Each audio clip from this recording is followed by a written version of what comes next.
હે બાપુ શું મીરબાલ બાપુ નો થાવીને થઈ જાય આ મીરબાલ ઓલો રામલો કરતા હતા ને હા એકી બાપુ માર્યા ઓછા ખાઈ રહ્યા હતા આમ તો બાપુ બાપ ના કર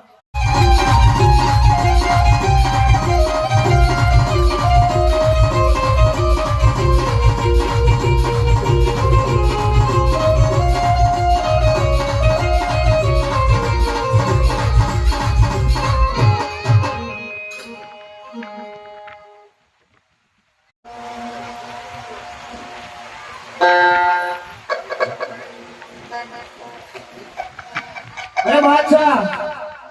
હવે તો તને જીવતો નહીં જવા દઉં બિલજે એક વાર જીવતો જવા દે